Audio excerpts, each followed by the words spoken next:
उस समय जो गोली चलवाई थी वह सरकार का अपना कर्तव्य था, सरकार ने अपना कर्तव्य निभाया था। सपा के जहरीले नेता का जहरीला बयान। स्वामी का राम मंदिर के बाद कार सेवकों पर प्रहार। राम भक्तों का पलटवार, अखिलेश खेमे में हाहाकार।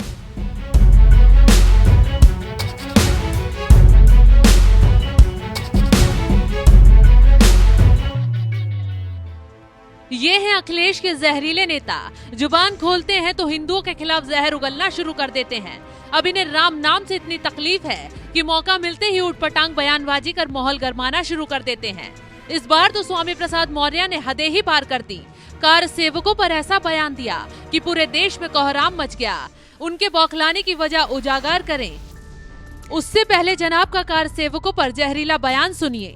जिसमें अयोध्या में राम मंदिर पर घटना घटी थी, वहां पर बिना किसी न्यायपालिका के निर्देश के, बिना किसी प्रशासनिक आदेश के बड़े पैमाने पर अराजक तत्वों ने जो तोड़फोड़ की थी, तत्कालीन सरकार ने संविधान की रक्षा के लिए, कानून की रक्षा के लिए, अमन चैन का कायम रखने के लिए उस समय जो गोली चलवाई थी वह सरकार का अपना कर्तव्य था, सरकार ने अपना कर्तव्य निभाया था। मानो स्वामी प्रसाद मौर्य ने तो तय कर लिया है, विरोध चाहे जितना भी हो, विवादित बयानों पर चाहे कितना भी आक्रोश हो, बात चाहे हिंसा तक पहुंच जाए, लेकिन वो अपनी जुबान पर लगाम नहीं लगाएंगे। विवादित बयानों से सियासत को साधने के सिलसिले को आगे बढ़ाएंगे। अब कार सेवकों के खिलाफ बयान देते हुए स्वामी प्रसाद मौर्य ऐसे रौब दिखा रहे हैं जैसे किसी की जान जाना इन्हें गर्व की बात लगती हो। स्वामी प्रसाद मौर्य भी उसी टोली का हिस्सा हैं जो खजूर खाए, टोपी लगाए, दिक्कत नहीं होती। लेकिन हिंदुओं का सालों साल पुराना सपना साकार हो रहा है तो इनका दर बढ़ता ही जा रहा है।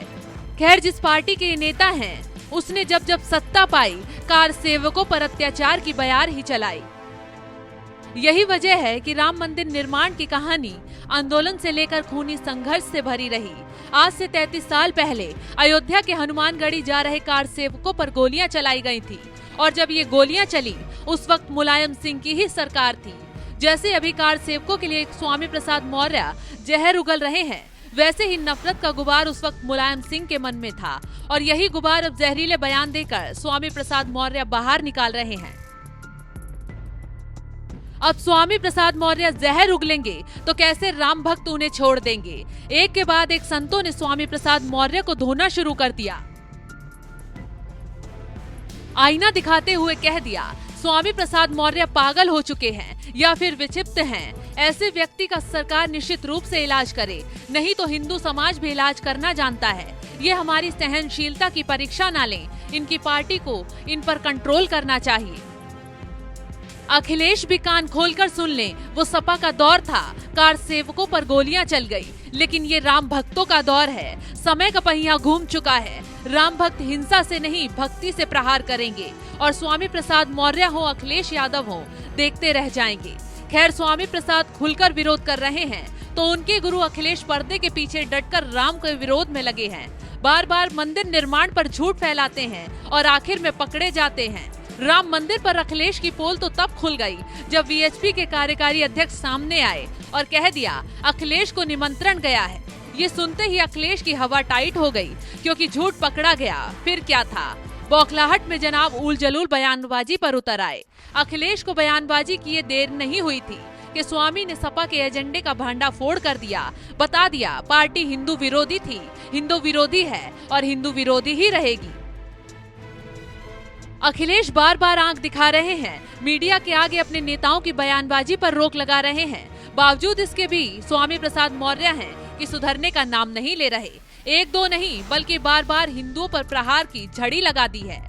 स्वामी प्रसाद मौर्य के विवादित बयानों पर नजर डालें तो सबसे पहले मां लक्ष्मी पर सवाल उठाए। हिंदू नाम का कोई धर्म नहीं, हिंदू धर्म केवल एक धोखा है कह दिया। रामचरितमानस बकवास ग्रंथ है, इसको बैन कर देना चाहिए। सुंदरकांड कराना हिंदुओं को आहत करना, सुंदरकांड शूद्रों की पशुओं से तुलना, साधु के भेष में आतंकवादी, गेरुआ पहनने वाले सब आतंकी। धीरेन्द्र शास्त्री दिमाग से दिवालिया, ऐसे लोग मंदबुद्धि होते हैं। हिंदू राष्ट्र तो खालिस्तान क्यों नहीं, धर्मांतरण के पीछे मंदिर मठों में बैठे पंडित पुजारी होते हैं। ये तुष्टीकरण की राजनीति करने वाले वही नेता हैं, जब चुनाव आते हैं तो मंदिर मंदिर चक्कर लगाते हैं, लेकिन बात जब हिंदुओं के हक की आती है तो मंच पर चढ़ जाते हैं, शब्दों की मर्यादा भूल जाते हैं, अपने हाथों से ही अपना काल बुलाते हैं, जैसे ही इस बार स्वामी प्रसाद मौर्य ने कर दिया।